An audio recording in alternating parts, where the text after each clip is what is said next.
Hello and welcome to technophile.de. My name is Klaus and I'm going to present you my English review of the Alcatel Untitled Ultra. I've created an extensive review on that phone in German, and I'm trying to give you a short version of this now in English. So let's start with the physics, with the outside aspects of that phone. Probably the most prominent feature of that phone is its ultra slim body. It was announced at Mobile World Congress in February this year as the thinnest smartphone in the world, with 6.45 millimeters in thickness. That's of course in the thinner parts here. Up here where you have the camera, it's a few millimeters more, but it's still significantly less than 1 centimeter. And it's really the thinnest phone I've ever had in my hands, and also according to my database of Android phones, which contains almost all phones, at least those which are sold here in Germany, it is definitely the thinnest one. But this form factor also has its downsides. So first of all, and that has become a common feature or limitation of many phones, you can't open the backside, so you cannot exchange the battery, and you also don't have a slot for a memory card, so no micro SD storage. You have to live with those 16 gigabyte of memory that's built in. Even worse, this phone is so slim that there was no space for a normal 3.5 millimeter headphone jack. So the only option you have is open the little latch here on the micro USB port. Pull that aside. Now this is definitely in the way while you'll use the port.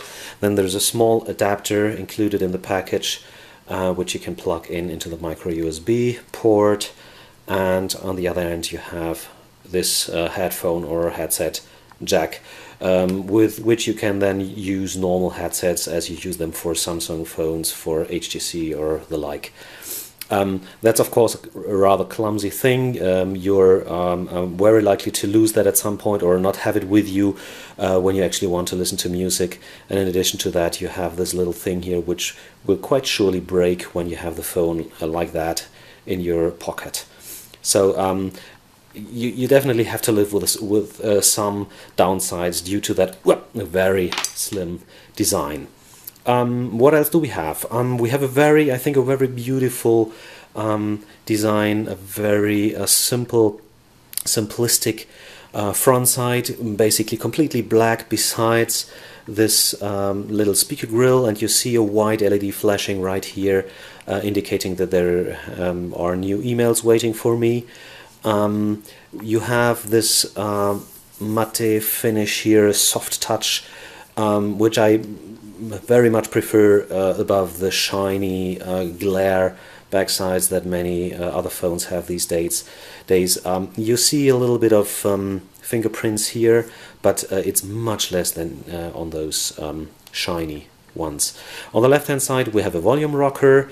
On the top then we have the power or standby button and the micro USB button that you all have already seen in action.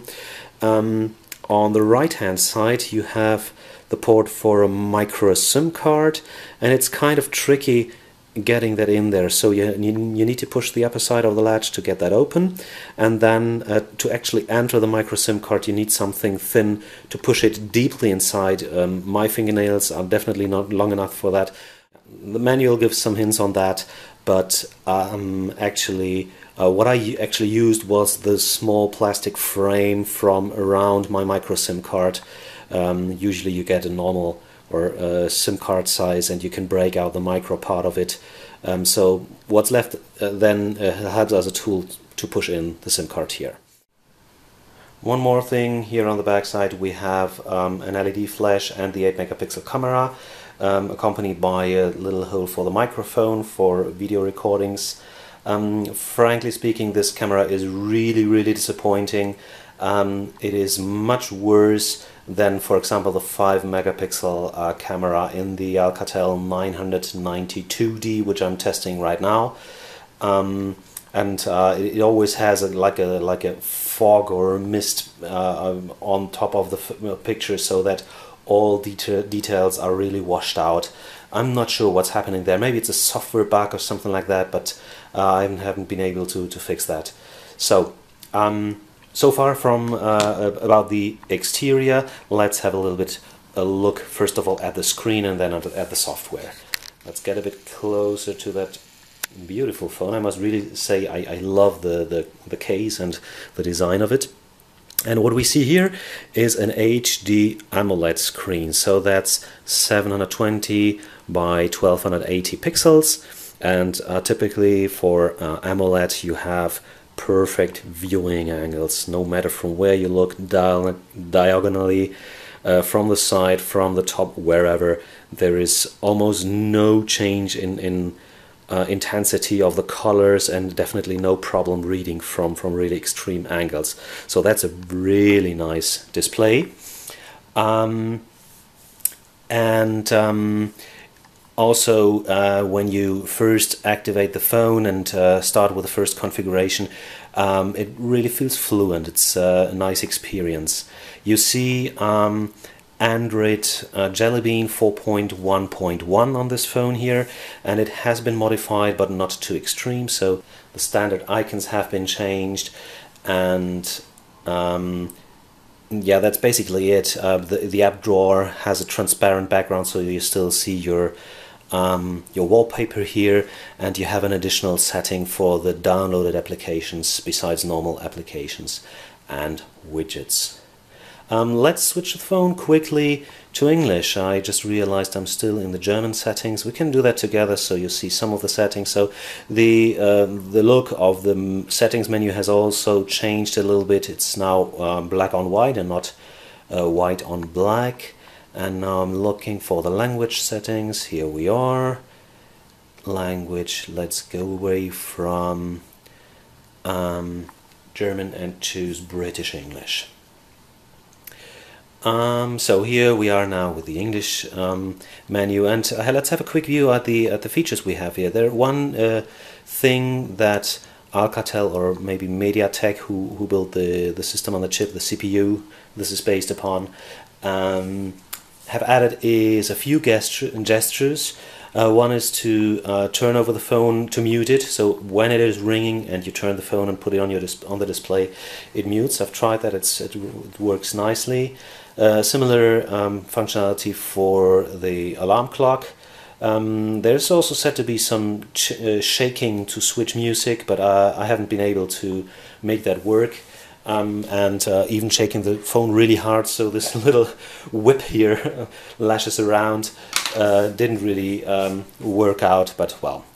Another thing that is typical for those MediaTek phones is the audio profiles, which you can select up here when you scroll to the very right side. So here we have the airplane mode, and then 4 different typical or standard profiles, and you have a menu in the settings for modifying these and also for adding new profiles. So that's quite handy, a functionality that I think Android is normally missing, to have predefined profiles for silence, meetings, things like that. Most of what we see here besides that is rather standard. There is a quick start mode, and there is a scheduled power on off. That's also nice. And let's have a quick view at the firmware version. Here is 4.1.1 Jelly Bean. This all looks very nice, and I think Alcatel has done a good job in modifying Gingerbread, in modifying Android without destroying it, so to say, or putting too much of a different UI on top of it. But the problem is probably that the CPU in here, which is the 1.2 GHz version of the MTK 6577 from MediaTek. I've seen this CPU, this chipset in a lot of other phones, and it was really nice, had a nice performance. And even if I choose not a video wallpaper, sorry, I'm wrong here. If I choose a live wallpaper, for example, like my beloved koi-free wallpaper, they were still operating really well. And you can see here now that with this phone here, this is not the case anymore. And I think this is pretty much because of the high resolution. If you compare the HD screen of with the ones of the 997D or the 992D or the Star, which I recently tested as well, it has 2.4 times more pixels that need to be calculated for each animation, for each picture. So that's in my eyes the reason why this phone has less of performance than the smaller phones, which actually have a slightly slower CPU, namely the same CPU with just 1 GHz core rate.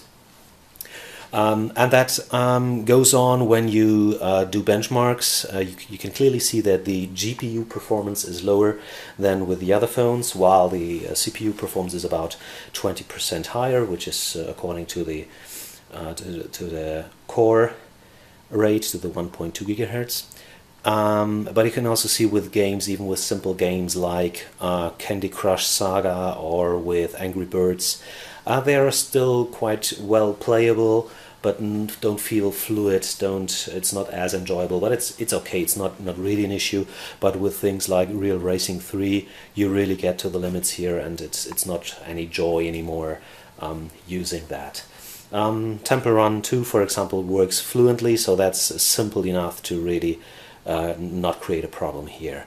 So if you're not a big gamer, if you're okay with just browsing the web, checking email, and playing maybe occasional games like the ones I mentioned, besides Real Racing, of course, then you can be fine with that phone, but you're rather quickly close to the limits. I now have got a simple Google search here open, and you see that's the stock browser.